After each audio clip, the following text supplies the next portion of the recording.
Okay, si Fresh Carla, hello. Kung napapanood mo man to, sabi mo na sa lahat kung may mga mali akong nasabi o baka na-offend ka. Pero yun, pakatatag lang and siyempre ingat lagi sa sa pag-aaral. At yun, dito lang naman kami palagi. And lastly, complete the sentence. Carla, sana. Paano ba sana? Carla, sana mas tatagan mo pa. Hindi madali yung sitwasyon natin sa ngayon. Medyo lumalaki yung supporters. Maraming mga negative, positive kang maririnig. Pero tandaan mo lang na kahit anong mangyari, andito lang naman kami. I mean, kung may concern or issue, problema, pwede mo lang kami puntahan kasi tayo-tayo lang din naman ang nagsusuportahan. So, yun. And be thankful, be grateful always. Pray always. Yun lang. Guys, ano ito?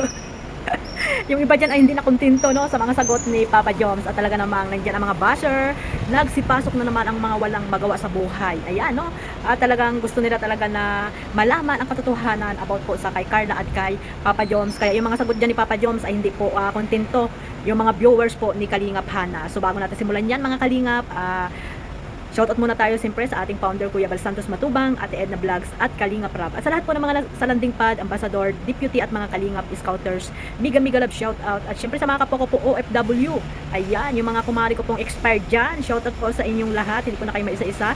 Maraming salamat sa walang sawang suporta ninyo po sa buong team Kalingap. At siyempre sa aking maliit na channel, Kalingap Maymay. At sa mga kapwa ko po Reactor, ayan, sa mga kapwa ko po Reactor, sa Team Dios, Karipa, sa iba pa pong mga reactor dyan, no, na nasa Kalingap po.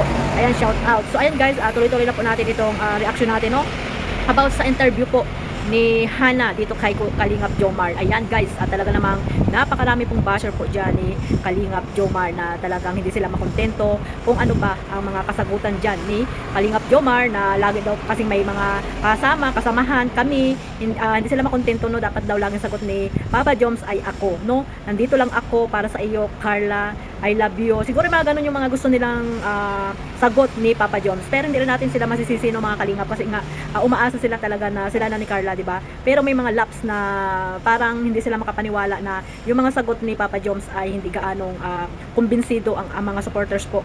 Syempre yan ang Jomcar, no? Pero kung talaga po kayong supporters ng Jomcar, hindi po kayo ganyan, no? Makapag-comment yan mga Kalingap.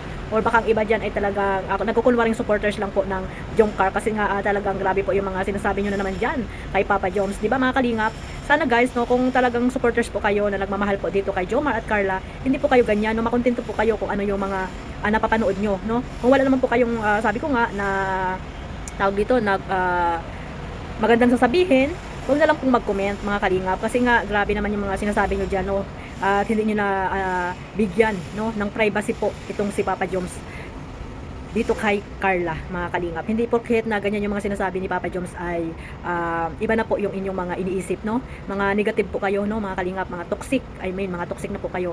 At palagi pong ang iniisip nyo po ay hindi maganda dito kay Papa Joms. Kung ano man po yung mga napanood natin, sabi nga natin, di ba? Huwag nyo pong seryosuhin po ang serye po ni Kalingap Rab, no? Huwag nyo pong seryosuhin. Kasi sa likod naman ng kamera niyan, iba po yung samahan nila, no, lalo ni Carla at ni Papa Joms, no, iba po ang samahan nilang dalawa mga Kalingap at hindi lahat po ay nakikita po natin dito po sa camera, no. At sana, no, huwag na po kayong mambas mga Kalingap. Sabi ko nga, mahalin nyo po si Papa Joms. Kung gaano nyo kamahal si Carla, dapat ganun din nyo kamahal si Papa Joms, no, mga Kalingap. Dahil po kayo po yung supporters, kayo po dapat yung hindi nagsasalita ng ganito sa mga leading man or sa mga Kalingap Angels na may mga love team. Huwag pong ganyan mga Kalingap. Iwasan po nating mambas po, lalo na po kay Papa Joms, no. Makontento po tayo kung ano man po yung sagot niya dyan, wala na po tayong pakaalam, no, kasi nga kasagutan lang naman niya yan dyan, no. At hindi natin alam kung ano ba talaga yung nangyayari sa likod ng camera. At least po, napakaganda po ng sinabi niya dyan, no, about po dito kay Carla, sa mga kaibigan niya at sa kanyang pamilya, no, mga Kalingap. Sana maiwasan na po natin yan mga Kalingap, ang mga ganyang mga sinasabi niyo po dito kay Kalingap Jomar. Grabe naman po kayo, no. At ayun guys, panoorin pa natin yung iba pang mga sinabi po at interview po dito kay Kalingap Jomar ni Hana mga Kalingap. So maraming po salamat sa suporta ninyo po sa aking YouTube channel, Kalingap Maymay. At God bless po sa lahat.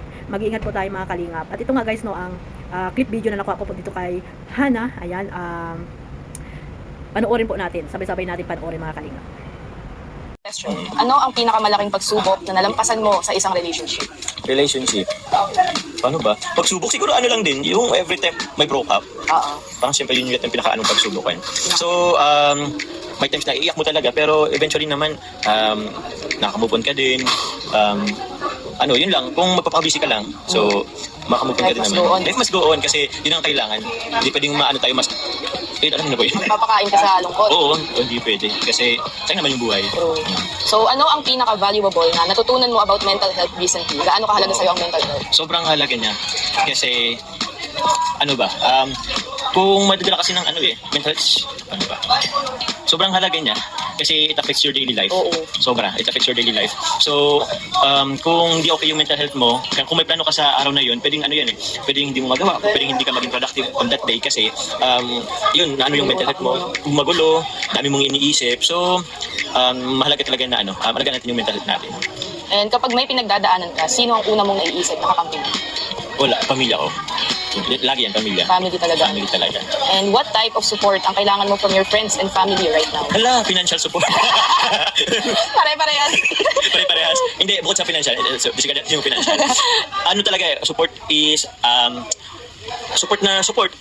Tawag dun, nakalimutan ko din eh. Baka alam ni Dens. Ano tawag dun yung moral support? Moral support yan, moral support. Ako may bisita tayo. Ay, alam yun. Good. Ay, umatras si Ali. Nice. So, thank you sa ating 5 questions na medyo madali lang. Medyo Meron madali. tayong 8 na dito. Last na to. Sige, So, sige. pag sinabing Carla, ano ang unang bagay na naiisip mo? Kind. Si kind na lang. Kain. Sobrang sobrang parang makabasag pinggan ni Carla. Oo. Ang lambing ng boses niya. Smiling. Tapos yung mukha niya ang angelic. Tawag nga sa kanya ni Mama, ano yun yung sa mata niya, tantalizing eyes daw. Ganda. Nakakaakit ang mata ni Carla. So, ano ang paborito mong suot ni Carla? Yung gandang-ganda ka sa kanya kapag yun yung suot niya. Ganda. Oo. Paano ba? Madami kasi siyang Actually, lahat naman bagay Halos sa lahat naman kanya. kasi Pero ano yung parang pinaka tumatak sa'yo na ang ganda-ganda na yung suot niya yun? Siguro pag every time na yung book niya, nakalugay. Oo, nakalugay. Tapos, yung decent lang na damit. Ako yung Alin? nag-photoshoot siya. Yung photoshoot tayo. Yung ganyan, oo. Naisip ko kasi yung normal days na niya. Pero yung Oo. photoshoot niya, yung Grabe. pinakalasin talaga yung Diba? Ganda. Kita ko nga yung mga tingin mo nung kay kay Carla. Pagangal na ako eh. Di ba, mas parang magkaka-stiff neck ka dun eh. So, eto, meron ka bang masishare na hobby or hilig niyong gawin ni Carla na di nakikita sa vlog? Wala. Kunyari, pagka yung dalawa lang kayo na magbabanding, ano yung hobby niyo? Mga ganun. Bukod sa pagkain. Oo. Pagkain kasi talaga Pagkain talagang banding niyo. and also kape. Or, Mahilig din siya magkape. hindi siya, hindi siya nagkakape, pero siguro mga milk tea, mga ganun Oo, lang. oo. Pero ang niya kasi is yung banding ba? Oo. Kung sino mga kasama. So, ikaw mahilig ka magkape? Oo din, mahilig ako magkape. Pero umilos kasi ako ngayon sa kape kasi I mean yung kape, sa mga coffee shop, Oo. na may mga Matatapang? sugar, matatapang. Oo. Yung sugar kasi ang inawasan ko po ay grabe siya. Wait lang. Sige po, salamat po. Mag-distribute. Meron daw po ibibigay si Yaya Beth. Pero Opo. tapusin muna natin yung momentum ni Jomar. Tinatanggay ni sister. So, eto na po. Paano mo nalalaman kapag galit na si Carla? Ano nalaman? Anong napapansin mo kay Carla pagka galit na siya? Paano siya magalit? Baka ganun yung mukha niya. Parang magkasulong yung kilay. Nakasimangot na. Nakasimangot na siya, tapos hindi na siya nagsasalita. Tapos medyo malalim ng iniisip niya, parang ganun. And ano ang isa sa mga pinakamatinding tampuhan niyo ni Carla? Tumpuhan. Paano ba? Pinaka medyo malala na naging tampuhan niyo ni Carla. Hindi naman sobrang lala, pero na siguro. Communication lang siguro. Pag di kayo masyado nakakapag-usap, update, ganyan. Update siguro. Ganun. So, wala pa naman kayo sa malalang. Wala pa naman sa malalaki. Or malalim na. Parang maintindihan din kasi si Carla, no? Oo, di naman. Tsaka hindi naman natin kasi tawag yan. Siyempre nag-aaral po yun, hindi naman siya naging kapag-cellphone. So, kapag wala ka sa mood o bad trip ka, paano ka sinusuyo o pinapakalma ni Carla? Paano ba? Ano lang din, kakausapin lang din. Ginaganti. Kapag ginaganon ka niya na Basta, ano lang yun. Basta yun na yun dun. Oo. Laging napapansin namin pag nanonood kami ng vlog niyo. Lagi kang kinikilitin ni Carla, no? Ay, oo. Physical po yun. In a good way naman. Oo. Parang way lang yun ng pag-ano niya. Lambing niya. Paglambing niya. Kiliti, konting Mahilig sipa. siya mangiliti. Oo. So, if makikita to ni Carla ngayon or mapapanood niya, anong message mo sa kanya? Ay, message.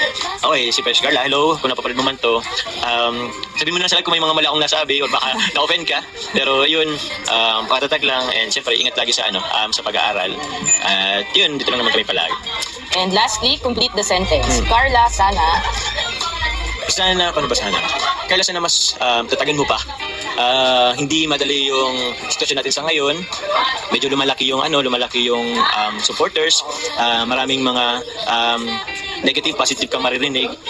Pero tandaan mo lang na kahit anong mangyari, andito lang naman kami. I mean, kung may concern or issue, problema, pwede mo lang kami puntahan kasi tayo-tayo lang din naman ang nagsusuportahan. So, yun. And be thankful, be grateful always. Pray always. Yun lang.